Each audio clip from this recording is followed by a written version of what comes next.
بسم اللہ الرحمن الرحیم الحمد للہ نحمده ونستعینه ونستغفره ونعوذ باللہ من شرور انفسنا ومن سیئات اعمالنا ومن يهده اللہ فلا مضل له ومن يضلله فلا هادی له اشہد ان لا الہ الا اللہ وحدہ لا شریک لہ واشہد ان محمدا عبدہ ورسولہ ان اللہ وملائکتہ یصلون علی النبی یا ایھا الذین آمنوا صلوا علیہ وسلموا تسلیما اللہم صلی علی محمد وعلی آلہ واصحابہ وسلم اما بعد فإن خیر الحدیث کتاب اللہ وخیر الہدی ہدی محمد صلی اللہ علیہ وسلم وشر الامور محدثاتها وکل محدثۃ بدعہ وکل بدعۃ ضلالہ وکل ضلالۃ فی النار اعوذ باللہ السمیع العلیم من الشیطان الرجیم بسم اللہ الرحمن الرحیم ومن احسن قولا ممن دعا الی اللہ وعمل صالحا وقال اننی من المسلمین قال النبی صلی اللہ علیہ وسلم اشد البلاء الانبیاء اشد الناس بلاء الانبیاء ثم الامثل فالامثل او کما قال النبی صلی اللہ علیہ وسلم۔ جس دور اور جس زمانے اور جس علاقے میں دین کے خلاف فتنے اٹھے ہیں، دین کو ختم کرنے کے لیے جب یلغاریں ہوئی ہیں، تو دین کے دشمنوں کے خلاف سب سے زیادہ قربانیاں جس گروہ نے پیش کی ہیں وہ علماء کا گروہ ہے۔ اللہ کے پیغمبر صلی اللہ علیہ وسلم بھی فرما گئے تھے کہ اشد الناس بلاء الانبیاء، سب سے زیادہ اس دنیا میں آزمائشوں سے دوچار ہونے والے اللہ کے نبی تھے، کیونکہ انہوں نے سب سے زیادہ اللہ کے دین کا دفاع کیا ہے۔ ان سے بڑھ کر اللہ کے دین کا دفاع کسی اور گروہ نے نہیں کیا۔ اسی لیے انبیاء اللہ کے دین کے تحفظ اور اللہ کی توحید کی آبیاری کے لیے کٹ گئے تھے، قربان ہو گئے تھے۔ انہیں اپنے علاقے اور اپنی بستیاں اور اپنے وطن، اپنے گھر بار انہیں چھوڑنے پڑے تھے۔ بہت بڑی قربانیاں اللہ کے نبیوں نے پیش کی۔ کتنے ہی انبیاء تھے جن کے سروں پہ آرے رکھ کے ان کے جسموں کے 2 ٹکڑے کر دیے گئے تھے۔ کتنے ہی انبیاء کو ان کی امتوں نے قتل کر دیا تھا۔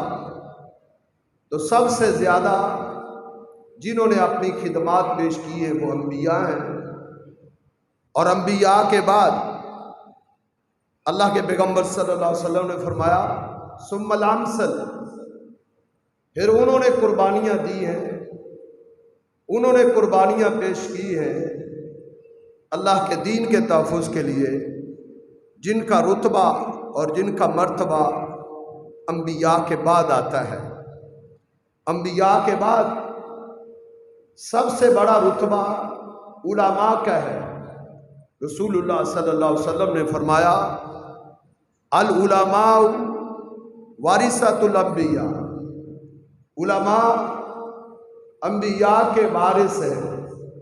ان الانبیاء لم یورثوا درہما ولا دینارا، اللہ کے نبیوں نے جب دنیا چھوڑی تھی تو وہ بطور وراثت درہم و دینار چھوڑ کے نہیں گئے تھے، سونا اور چاندی، محلات اور بنگلے، زمین ان کی وراثت نہیں بنی تھی۔ اللہ کے نبیوں کی جو وراثت تھی وہ علم تھا، اور علم کی وراثت علماء نے سمیٹی ہے۔ اس لیے انبیاء کے بعد سب سے افضل طبقہ وہ علماء کا ہے۔ تو ہر دور اور ہر زمانے اور ہر علاقے میں جب بھی دین اسلام کے خلاف فتنے اٹھے ہیں، جس شکل میں بھی دین کو دبانے والے اور دین کا خاتمہ کرنے والے، توحید کو مٹانے والے، شرک میں بدلنے والے اور سنت کو بدعت میں تبدیل کرنے والے جس دور اور جس علاقے اور جس زمانے میں بھی پیدا ہوئے ہیں، تو ان کا مقابلہ علماء نے کیا ہے۔ اور اس مقابلے میں علماء کو ہر قسم کی قربانی پیش کرنی پڑی ہے، انہوں نے قربانی دی ہے۔ سب سے پہلی قربانی تو علماء نے یہ دی ہے کہ انہوں نے اللہ کے دین کو سیکھا ہے۔ ہر شخص اللہ کے دین کو نہیں سیکھتا، کیونکہ یہ پھولوں کی سیج نہیں ہے۔ اللہ کے دین کو سیکھنا، اس پر دنیاوی کوئی مقاصد اور کوئی اغراض اس سے نہیں ملتی، یہ سراسر قربانی کا راستہ ہے۔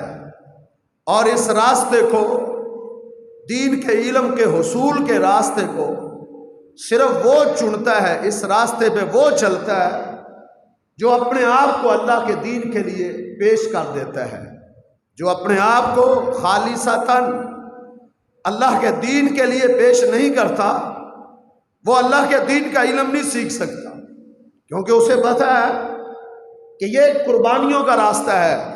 دین کا علم سیکھے گا، اس پر اسے کوئی کسی قسم کا کوئی پروٹوکول دنیا کے لوگ نہیں دیں گے، نہ اس پر کوئی اعلیٰ قسم کا عہدہ اور اعلیٰ قسم کی اسے کوئی نوکری میسر آ سکتی ہے۔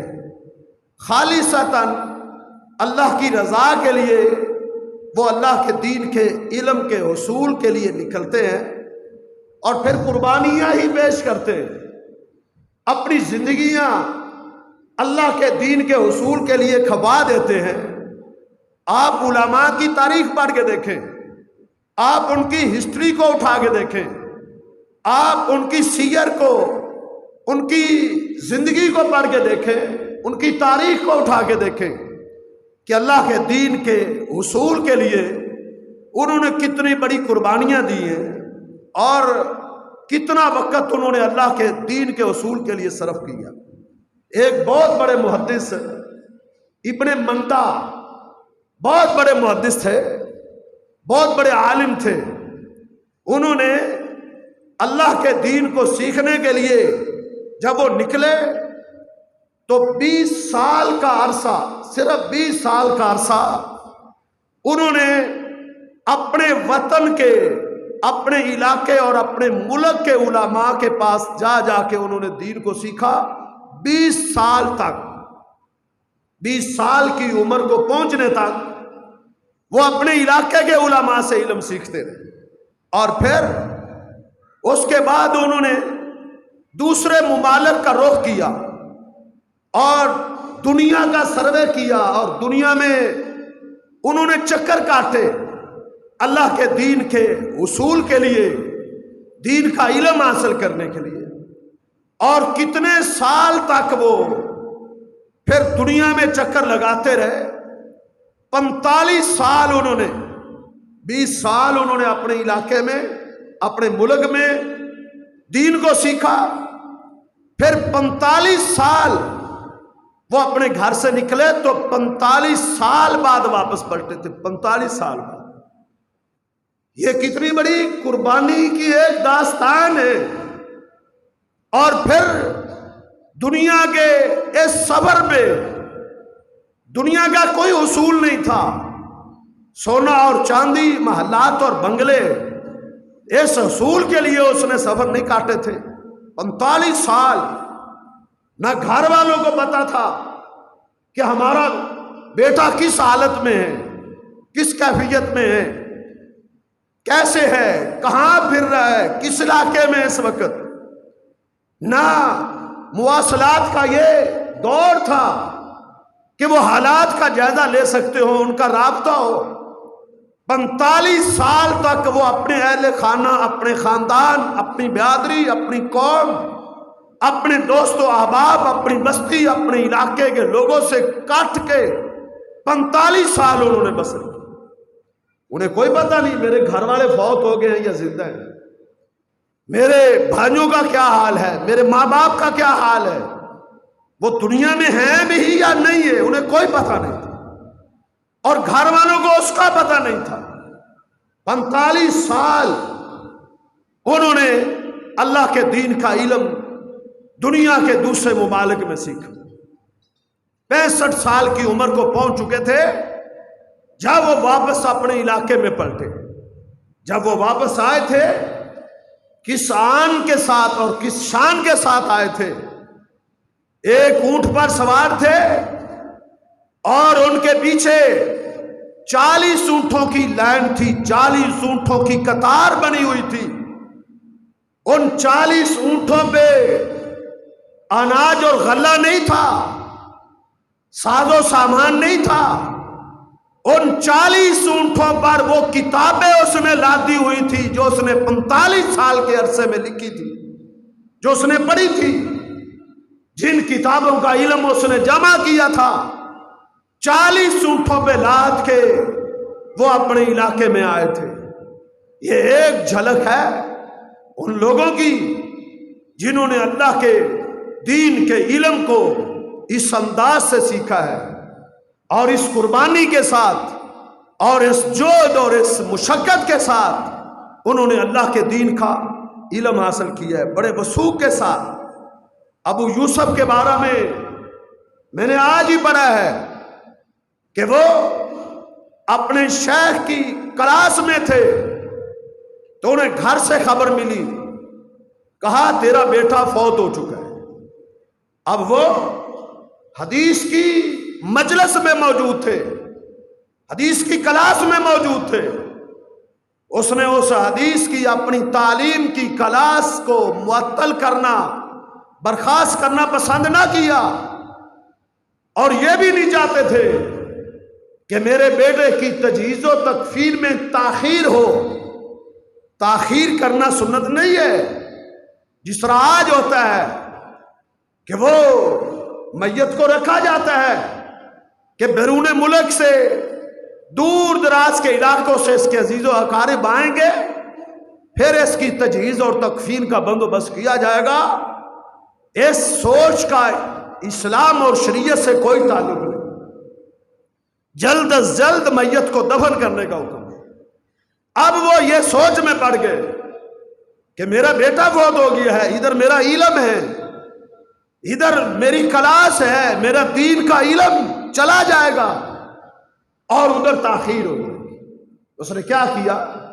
اس نے کہا غسلوہ، میرے بیٹے کو غسل دو، وَكَفِّنُوهُ، تم اس کو کفن پہناؤ، وَصَلُّوا عَلَيْهِ، اس پر جنازہ پڑھ کے میرے بیٹے کو دفن کر دو۔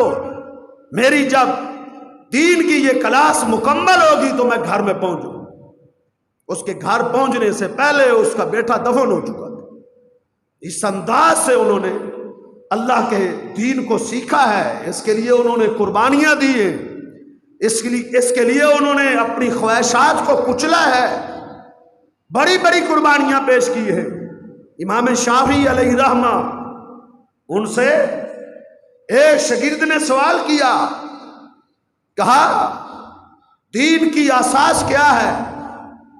انہوں نے کہا کتاب اللہ، اللہ کی کتاب سے دین کو لیا جائے گا۔ کہا اس کے علاوہ؟ کہا سنت رسول اللہ، اللہ کے پیغمبر صلی اللہ علیہ وسلم کی سنت سے، حدیث سے دین کو لیا جائے گا۔ شاگرد پوچھتا ہے اس کے بعد اور دین کا مخرج کیا ہے؟ انہوں نے کہا اتفاق الامتی، امت کا اجماع، امت جس نقطے پر، جس مسئلے پر امت متفق ہو جائے گی، امت کا اجماع ہو جائے گا، وہ بھی دین ہے۔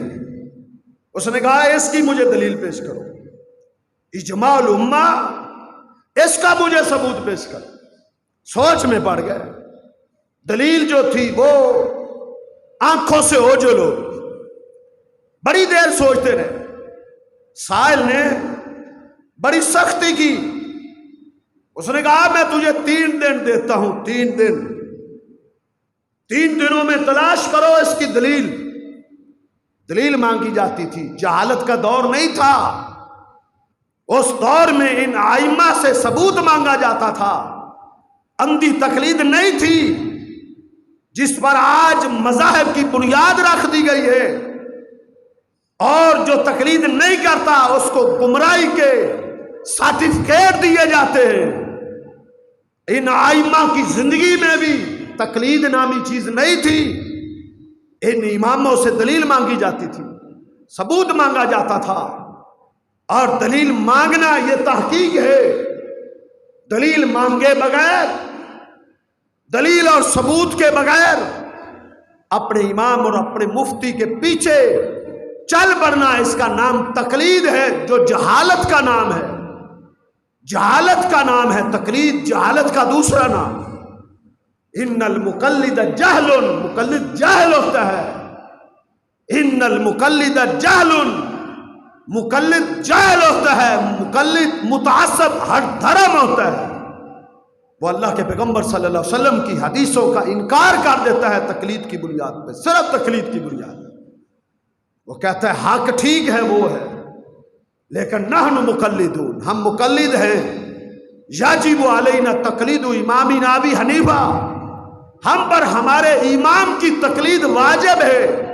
قرآن کو چھوڑ دیں گے، حدیث کو چھوڑ دیں گے، اپنے امام کے قول کو نہیں چھوڑیں گے، اس کا نام جہالت ہے، اس کا نام علم نہیں۔ تو امام شافعی علیہ رحمہ سے ثبوت مانگا جا رہا ہے۔ کہا میں 3 دن کی مہلت آپ کو دیتا ہوں، 3 دن میں آپ تلاش کریں، اجماع کے حجت ہونے کی دلیل ڈھونڈیں۔ اگر 3 دنوں میں آپ دلیل کو پیش نہ کر سکیں تو اللہ، پھر اللہ سے توبہ کریں۔ امام شافعی علیہ رحمہ نے جب یہ بات سنی تو جسم پہ کب کبھی طاری ہو گئی، ان کی رنگت بدل گئی، اور اپنے گھر میں داخل ہوئے۔ زور اور عصر کے درمیان اپنے گھر میں آئے، اور 3 دن تک اپنے گھر سے باہر نہیں نکلے۔ 3 دن تک اپنے گھر سے باہر قدم نہیں رکھا، گھر میں نمازیں پڑھتے تھے، اور 3 دن کے بعد وہ گھر سے باہر نکلے۔